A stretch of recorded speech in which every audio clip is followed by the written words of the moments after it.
சுவைச்சு சாப்பிட்டே பழக்கப்பட்டனே, இந்த பாவிக்கு என்னதான் கதி என்ன? பயப்படாது. நீ கடவுளை அடைய வேணும் விரும்பினால் சைவ தலைவனாகிய ஞானிகள் அத்தனை பேரும் சுத்த சைவ தலைவன், வீர செய்வன். அவன் உப்புலா சோறு சாப்பிடுவான். ஞானிகள் அத்தனை பேர் வீர செய்வர்கள். அவன் உணவுல பூண்டு இருக்காது, வெங்காயம் ஒன்றுமே இருக்காது, வெறும் சாம்பார் உப்பு வாயில வைக்க சைக்கா சாப்பிட்டுக்கிட்டே இருப்பான். அது சுவைச்சு சாப்பிடும். வீர செய்வர்கள் அத்தனை பேரும். யாரும் உயிர் கொலை செய்தோ புலால் உண்டோ நல்ல நாக்கு சுவையாக சாப்பிட்டு இங்கே வர முடியாது.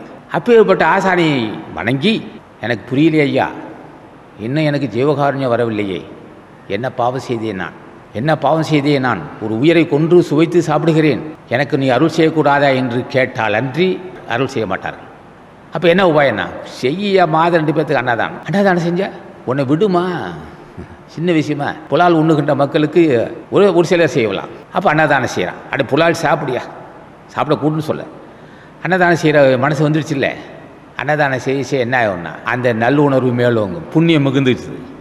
புண்ணியம் மிகுந்து போக அடுத்த ராமலிங்க சாமிகளே, மாணிக்க வாசகா, இந்த பாவி ஒரு பார்வை பாறையா, சைவ தலைவனே, ஞான கடவுளே, மெஞ்ஞான போதமே, என் தாயே, தயவுடைய தெய்வமே, தேனே தெளிவே திகட்டாத தெல்லமுதே, தீஞ்சுவை பாகுவே, கரும்பே கற்கண்டே கனியே கனிந்த நற்கனியே, கற்பூர தீபமே, அமுதே அமுத பெருக்கே, ஆறா அமுதே, அளவில்லா சித்தியே என்று வணங்கு. வணங்கின என்னாகும்? ஒரு பக்கம் புண்ணியம் செய்கிறாய், ஒரு பக்கம் சைவ தலைவனை, ஜோதி வடிவானவர்கள், ஜோதி வடிவானவனை பூஜை செய்கிற.